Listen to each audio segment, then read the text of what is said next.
বক্তা মাওলানা জামিরুল ইসলাম রায়পুরি, ইউটিউব ও Facebook page মোঢাক Sheikh. সন্তান কারা যারা কোরআন পড়বে, এক সন্তান কারা যারা বাবা মার মৃত্যুর পরে কল্যাণের দোয়া করবে, এক সন্তান কারা যারা 5 ওয়াক্ত নামাজ পড়বে, এক সন্তান কারা যারা হারাম থেকে নিজেকে হালাল পথে চালাবে, এক সন্তান কারা যারা কোনো রকম মাস্তানি করবে না, আল্লাহর বিধানের বাইরে চলবে না, আল্লাহর হুকুমের বাইরে চলবে না।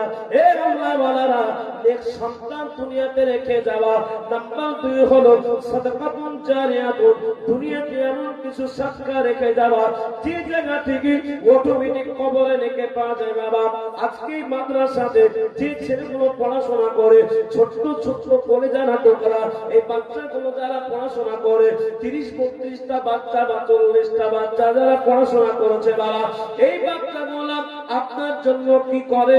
এলাকায় যখন সব বাচ্চারা মায়ের প্রেমে দেওয়া বিছানাতে সব বাচ্চারা যখন ঘুমিয়ে থাকে, হে আল্লাহ ওয়ালারা, এই বাচ্চারা ফজরের নামাজ আদায় করার পরে সূরা ইয়াসিনটা পড়ার পর আল্লাহর কাছে দোয়া করে, আল্লাহ এই মাদ্রাসাকে যারা ভালোবাসে, এই মাদ্রাসাকে যারা ভালোবেসে, এই মাদ্রাসাকে যারা আমাদের থাকা খাওয়ার ব্যবস্থা করেছে, আল্লাহ তাদের জন্য দোয়া করি। যারা কবরে চলে গেছে, কবরের জায়গাটা শান্তির জায়গা বানিয়ে দাও।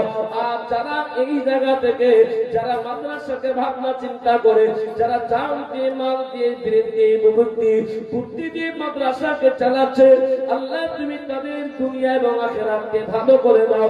এই মাসুম বাচ্চারা কারা যাদের পায়ের নিচে আল্লাহর রহমতের পর মিশিয়ে দেয়? এই ছোট্ট ছোট্ট বাচ্চারা যখন আল্লাহ তাআলা দোয়া করবে, আল্লাহ পাক দোয়া না করে থাকতে পারে না। এ বাবারা, আমি আপনাদের সকলকে বলি, আল্লাহ কখন দুনিয়া থেকে আপনি আমি চলে যাব, এই যাওয়ার আগে আগে একটু ভালো কাজ করে যেতে হবে। তাই আমি আপনাদের সকলকে বলবো, আল্লাহ ওয়ালা, কখন আপনার আমার মওত হয়ে যাবে, মৃত্যুর সময় কালেমা নসিব হবে, মৃত্যুর পরে আপনার ছেলে মেয়ে 2 দিন 3 দিন 10 দিন কান্না করবে, তারপরে আপনার কান্না বন্ধ, আপনার ছেলে মেয়ে আর মনে রাখবে না। কিন্তু এই মাদ্রাসা বা মসজিদ আপনাকে কখনো ভুলবে না, চাহে যেখানে মাদ্রাসা হোক না কেন।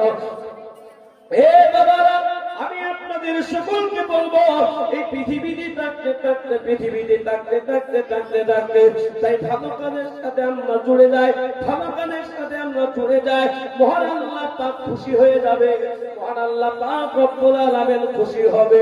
তাই আমি আপনাদের বলবো, এ মুসলমান, মৃত্যুর পরে আপনার আমার জন্য এলান হয়ে যাবে, মসজিদে মসজিদে এলান হয়ে যাবে।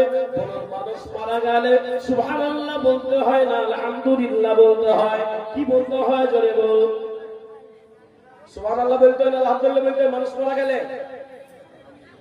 কে বলছে আলহামদুলিল্লাহ গো? এই কি বলতে হয়? সুবহানাল্লাহ বলতে হয়? কি বলতে হয়?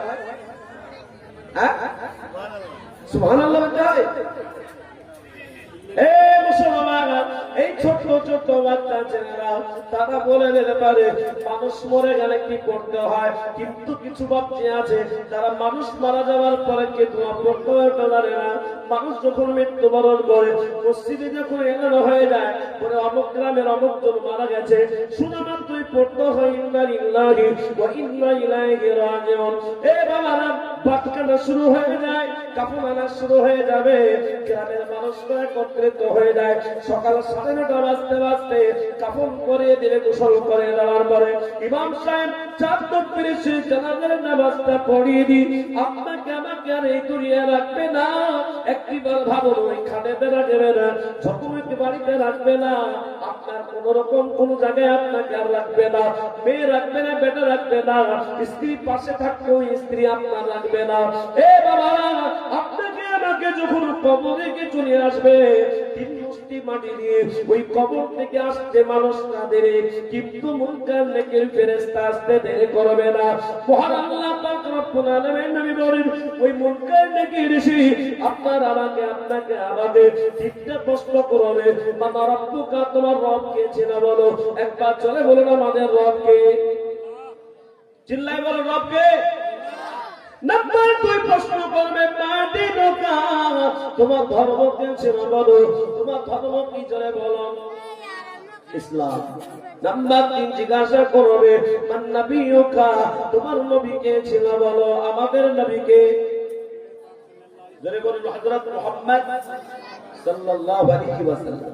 এই তিনটা প্রশ্নের উত্তর যদি আপনারা আমার সঠিক হয় যায়, আল্লাহ পাক যদি আপনারা আমার সুগন্ধি কবরের ভিতরে বের করে নেয়, এ আল্লাহ বালারা মুনকার নাকির আল্লাহ তাআলা বারেকে বলে, ও আল্লাহ আপনার বান্দা বান্দি তিনটা প্রশ্নের উত্তর দিয়ে দিয়েছে। আল্লাহ পাক বলে আমি শুনে নিয়েছি, যাও যাও জান্নাতের পোশাক নিয়ে যাও, জান্নাতের বিছানা বিছিয়ে দাও, জান্নাতের সামনে একটা দরজা লাগিয়ে দাও। আমি আল্লাহ কিয়ামত পর্যন্ত তার কবর যে জায়গাটাতে শান্তির হাওয়া, আমি আল্লাহ ঠান্ডা ঠান্ডা হাওয়া আমি আল্লাহ কিয়ামত পর্যন্ত পৌঁছে দেব। জোরে বলুন সুবহান।